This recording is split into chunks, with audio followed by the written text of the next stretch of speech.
Hi everyone, welcome back to my YouTube channel. If you are new to this channel, welcome. My name is Elle Ramaila. On this channel, it's all about learning, growth and contribution. You are already here, so might as well just click the subscribe button. I will wait. I'm waiting. I'm kidding. Not really. Subscribe. If you are returning, thank you so much for coming back. I'm glad this channel is doing what it's supposed to be doing for you. Today, I want to talk about something that I really want to discuss, and that's the file. Why do I want to discuss this so badly? Is because when I started APC, right, we had this thing called a file, and I was like, what the hell? What's going on with the file? I understand from ITC and from my undergrad and my CTA, we could walk into the exam. You have your IFRS green books. I don't know what color they are now. You can see I'm old if I'm calling them green books. But you have your IFRS books, ne? And you walk in there with all this information, ne? But they're adding more resources. They say you can have a file. And in your file is basically your research that you were doing within the 5 days of the pre-release. And let me tell you something. You're going to have your file. You're going to have your IFRS. You're going to have everything you are desiring in the name of resource. But none of them are going to have the answer. The answer is going to be in here. All you have is your standards for comfort. And let me tell you something that nobody tells you.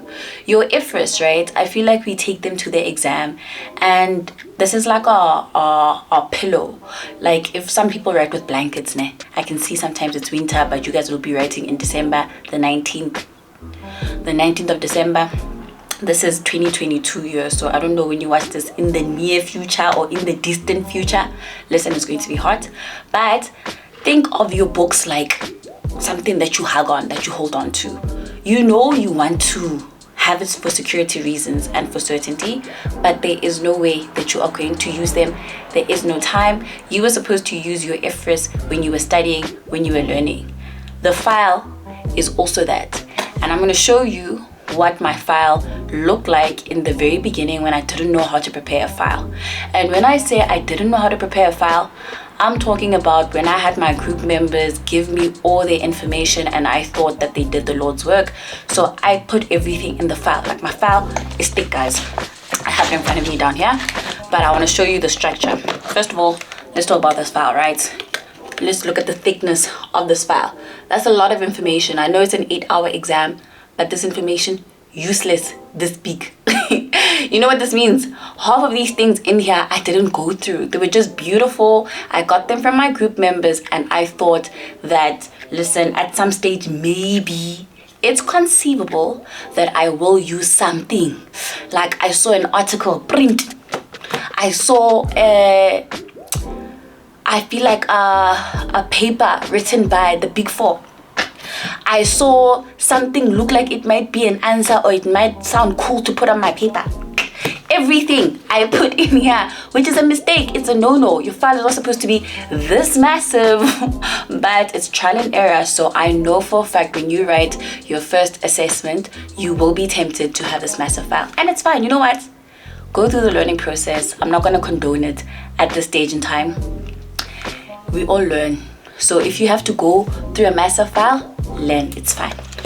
But anyway, that was my file. And I tried to structure my file, guys. To be honest with you, I initially put like all my admin documents, like my SAICA letter, I'd put in there so that I remember my member ID that I'm going to be putting in there, or my exam number.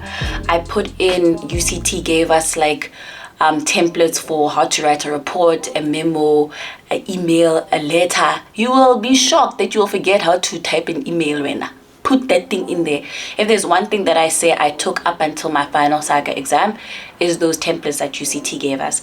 So I put all my templates in there. I also put in like I think they gave us like an example of an ethical answer. There is always an ethics question in APC, and it's going to dribble you. It shall dribble you. So sometimes I needed that sponge, that comfort in there, so that whenever I am lost, I can go to that ethical response and see, am I answering similar to how this person was answering. One of the first things I had like dividers, guys. This is how massive my file is. I had all of this Can you see? I don't know if you can see. I have my thingamajiggy on, my focus on, but I don't want to put on my settings. But can you see I had like my business overview, my SWOT analysis, my pestle, my comparative, because the industry or the case study that you're going to be given is going to be based on a similar existing company, right? It's not going to be the company that you think it is. Sometimes we might think there was a sub that we wrote in the year and we kind of knew like which company it was, but it's wrong to have that mentality. You use that as a comparative, you use that for your understanding. So I had my comparative entities in there, and then I had like dividers from 1 up until this went up to 13. And the reason for that is because we thought in our group that we identified 13 triggers. So what did I do? I went to our stationery store, I got dividers up to the number 13, and I like put per trigger. Error number 1. I don't know how you guys file, ne? And some people might come for me, but this thing does not work if you put things per trigger. Maybe it does, but there's a method to this madness. Let me get to it. So number 1 to number 13, I put per trigger. And per trigger, right, there was a lot of information. My information that I did in detail that was allocated to me, and also the articles that I found were interesting. I put 13 flipping pieces of information. Look how thick this thing is, ne? And I mean, I tried to like split them up into possibilities and the triggers, but that just meant that like I got overwhelmed, because it's not like the triggers are like that direct. Some of them, yes, they are, but to group per trigger is to narrow how you think about an issue. It means that you box an issue and you don't think about the case study in its entirety. You'll understand that when you start with this case study method, right, or understanding the case study, you need to understand the industry in which the company operates. You need to understand the market in which it operates. Are they thriving? Are they in their growth stage? Are they established? Are they doing the things? Like, you really need to have context of the entire company included in the industry, right? But it's very difficult when your file is per trigger. I'll tell you guys, it is difficult, but go learn. It's fine. Don't believe me, don't take my word for it. Trial and error, it works. So I did it per trigger. Then I failed. I failed my first assessment and I was traumatized because, as you can hear, this girl has got brains, right? But I couldn't understand, why did I fail? Like, most of my responses were LC, and the grading that happens when you write APC, it's no longer you got 10% or 20% or 50% or 100% or 80%. It is you are either C, as in you are competent, or you are BC, borderline competent, or you are HC, you are a superstar, you are highly competent, or you are LC, low competence, or you are NA. NA, not applicable. I'm kidding. No attempt, right? And it's an automatic fail if you don't answer an APC task. Guys, please don't do it. It is career suicide if you don't answer an email. And I've explained before that how the APC works is that it is a bunch of emails that you either get from a CEO, a CFO, an FD. It doesn't matter what role you are in, but you're getting it from somebody that you are helping, right? And it is extremely unprofessional to not respond to emails. So in as much as that question is dribbling you, dribble back. Like, you need to try and answer. You can't leave it open, because babe, it's expensive to write this exam. You don't want to fail. So I trialed with this file, right? And then I failed my first assessment, and then we had to write our second assessment, and I was like, no guys, I've got this, like, I can do this. I wrote my second assessment, and I changed strategies, guys. My file is much smaller, as you can see. Can you see? It's much smaller. I was like, you know what, let me kind of reduce the information a bit. Let me try to, you know, not overwhelm myself with information that really is irrelevant and doesn't matter. But again, I told you guys in my previous video that I was with geniuses in my group, right? And Celeste summaries, guys, that girl, auditing, she kills it. And then, I don't know why so many cars are passing by today. And then you have offense. Offense has ideas in accounting, guys. Those ideas were amazing. Bianca's information, you didn't want to let go of it. Even Numbulelo's, like, you just want to hold on to all the information.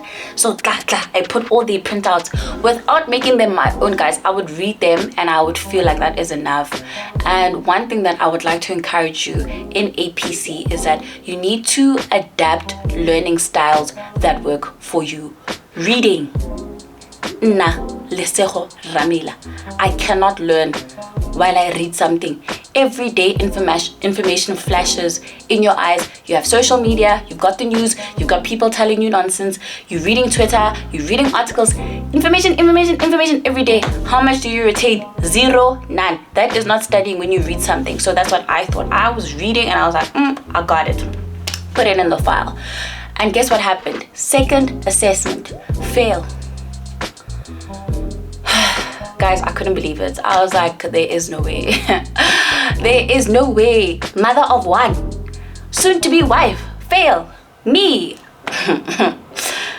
I'm being tried. So I couldn't reconcile or resonate in my spirit that I had failed my second assessment.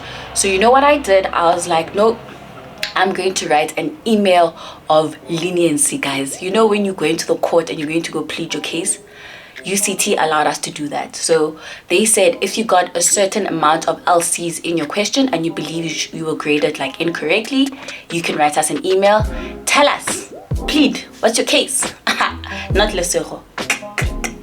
I was there, guys. It was a Sunday evening. I had just come from talking to God and I was like, I know this is not your plan for my life. I'm not supposed to fail. So I wrote this email, guys. I was so emotional. I was writing this email. I was putting my best English, like my St. Conradian English. Like I come from a private school, guys. This is the time where I feel like my parents' money is going to count. So I wrote this email with the best English possible, and I was like, you know, saying why I deserved to pass and why this question is not supposed to be an LC. It's supposed to be a C. And I prayed over it and then I sent it and I was waiting. It was like a good week, guys. That week I was like, should I fast? Should I like go in prayer? Like, must I like get in it? Like, yo? Because I was like, no. I didn't even tell my friends, guys. I was like, nope, this one is between me and God. I will wait for their response. They came back. They're like, sorry, you have to write this up. I was broken. I was shattered. I was like, there is no way like I can do this again. Like, I'm so over studying. I'm so over exams. Guys, I took a gap year from school, right? I feel like I've been in the school system for so long. I was just so tired of seeing those green books. I mean, like, the colors have changed. I'm still using the green books. That should tell you that I've been studying. I've been in the game. And I was so frustrated. I was like, I can't do this again. Like, God, please, I cannot do this again for my family, for myself, for my mental health. I cannot go through this process again. So I took my L. I wrote this up. But before I wrote this up, I spoke to one of, I can call an angel for this video, right? She's an angel of leadership, a leadership of angels, right?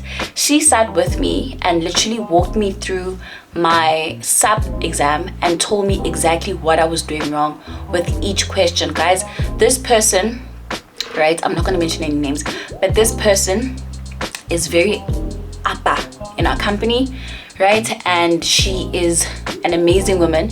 Until this day, I feel like God was talking to me through her, because she literally told me from my first task up until my 8th task what I was doing wrong and what I should be doing.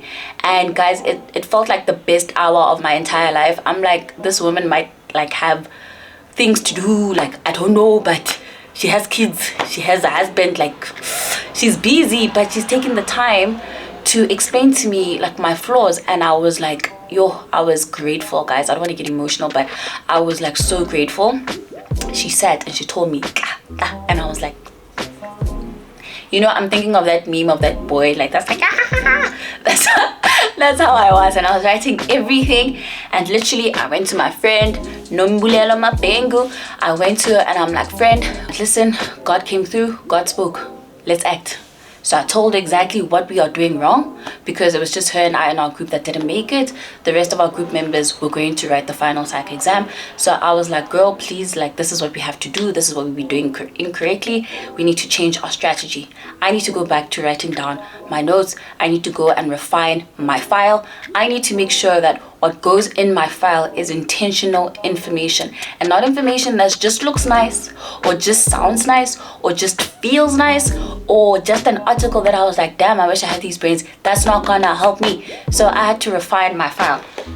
And I think, yeah, this was my final file, guys. Okay, those papers were just like admin papers, but this file was tiny, guys.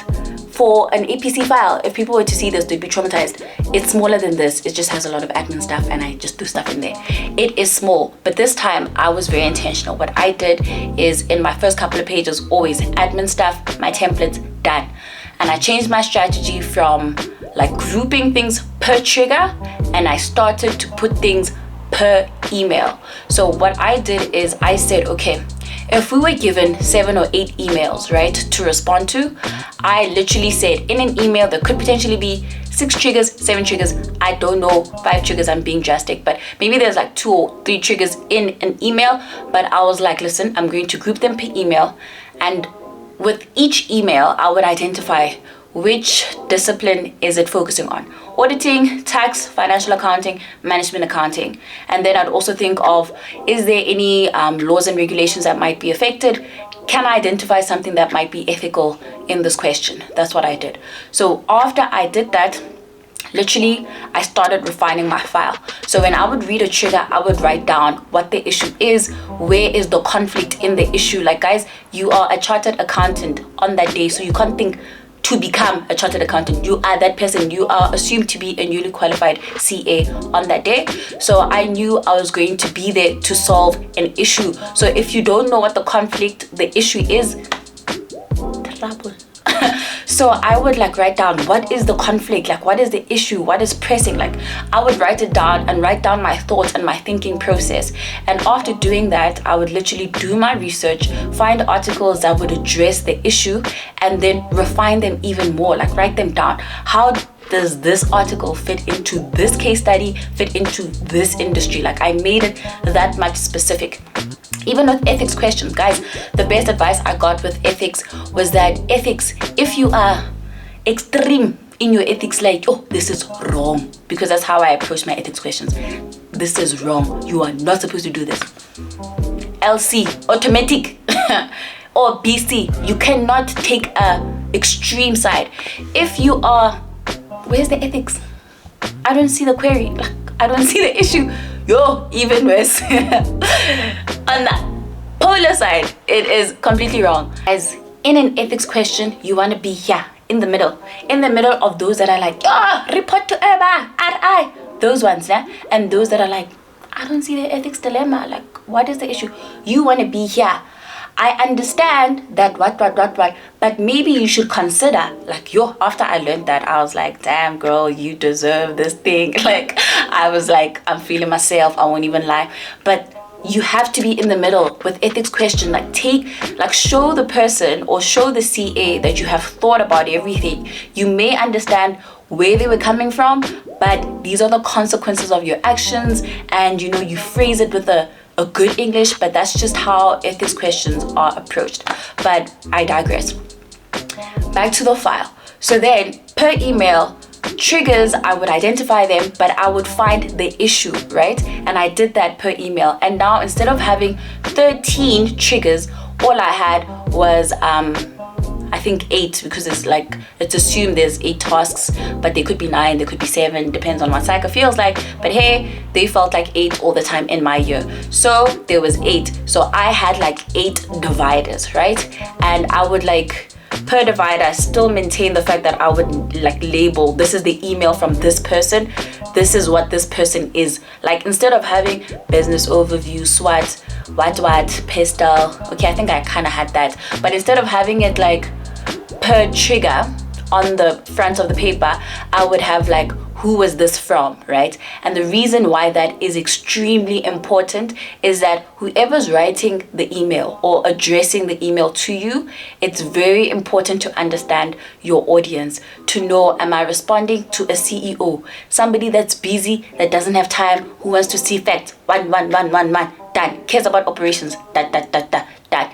FD, financial director, guys, those people don't have time. Anybody that's executive, they don't have time. So you need to get to the point when you are addressing your task in an APC question.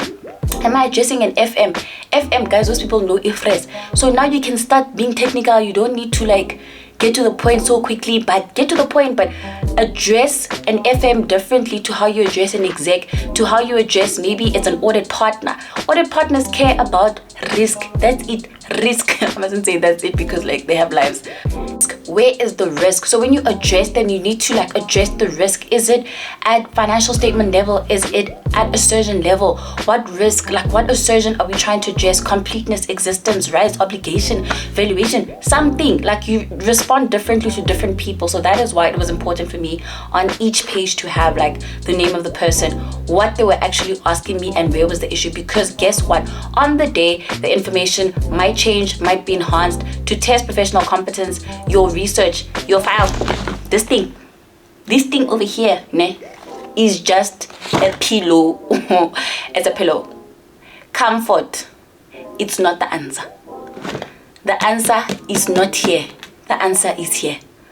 Because you'll start to realize that on the day you have to think.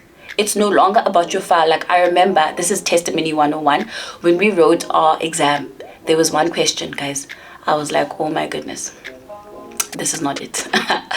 My life flashed before my eyes. I was like, I don't know the answer. Like, I don't know what's going on. Like, I really don't know what's going on. So I went to my file and I was trying to find something in my file to help me. And nothing, guys. Like, there was absolutely nothing that was going to help me in that file. And I said a quick prayer and I'm like, God, if it's your will, I will pass irrespective of what's going to happen. And let me tell you why. At the end of the day, I passed. I don't know if I passed that question, but it's fine. I passed in general. Ne?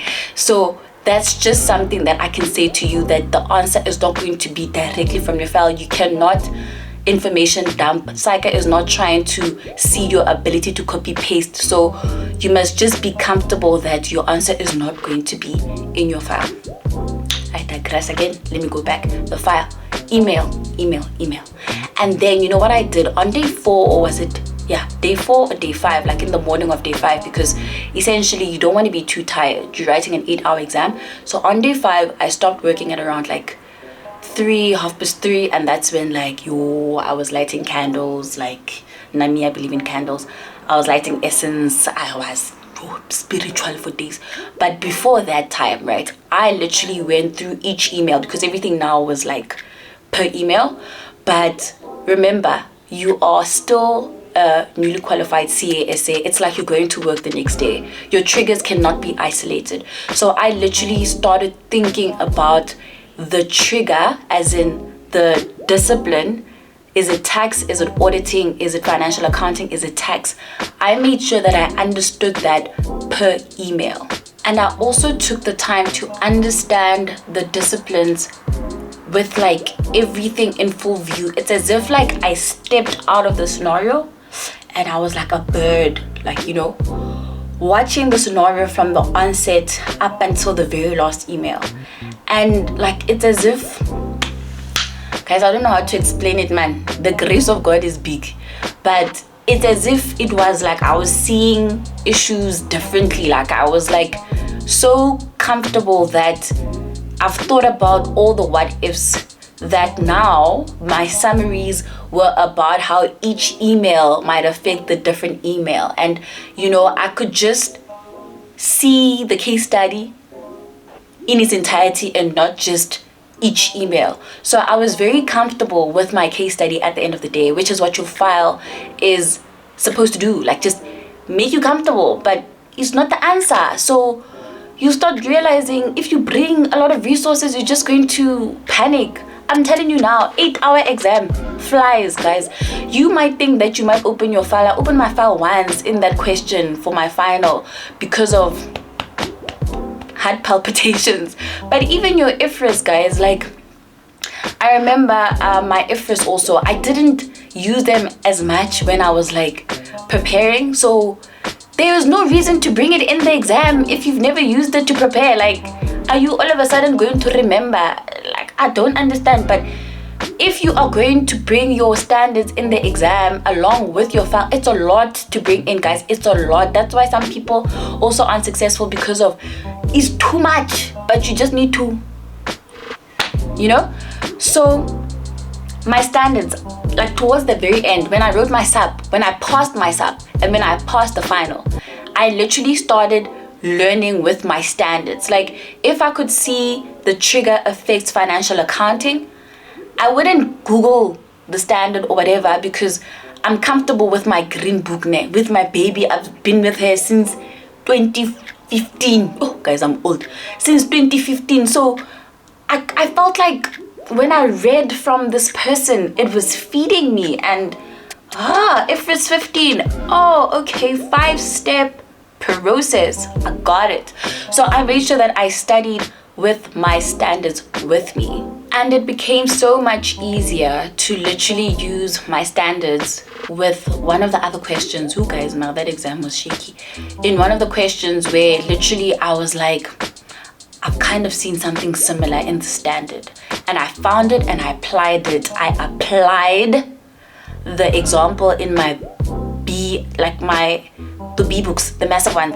I applied the principles in my question, guys. I felt like, is this what it means to be a CA? Wow. After 7 years. This is how it feels like. It felt so like imposter syndrome, guys. I don't know how to explain it, but yeah, man, your file is something that is also very personal, guys.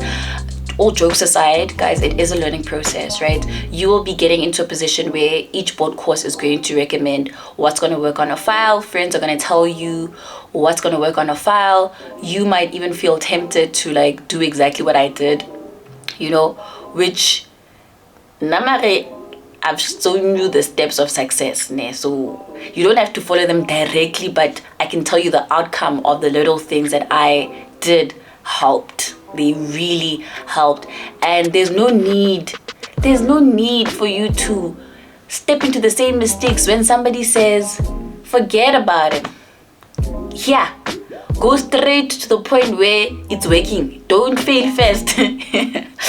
Listen, was telling you your file, you know. But it's easier said than done. I know a lot of times when you are hearing advice from somebody, it's very difficult to digest until only later you walk through the same steps and then you're like, oh, she actually had a point, you know. She wasn't just being a clown about it. But yeah, guys, that is the APC file. I hope this video was able to help you, just calm you in the process of taking into a file. Remember, there is a lot that comes with APC. There is a lot of responsibility from your side, from I feel like your family side, from everyone's side involved. You know, this process is not like a one-man show.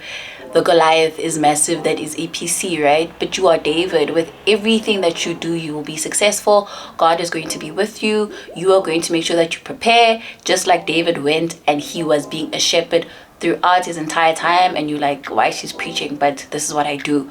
You are like David. You literally do what you have to do, take care of what needs to be done, and you will see the victory fall in your hands with the little that you have. David was given swords, metal heads, whatever, bronze heads. I don't know what he was given, but I remember like the king tried to like say, protect yourself from this Goliath, you know, give him things that he was unfamiliar with, and he took them off and he was like, I got my stones, I'm good. So that's the same attitude that you're supposed to have. Like the little that you have, the things that you are used to be doing, those are the things that are going to make you successful. But I hope you guys did enjoy this video. Don't forget to like, to comment, to share, and to subscribe, and to click on that notification bell to know when my next video will be. Bye guys.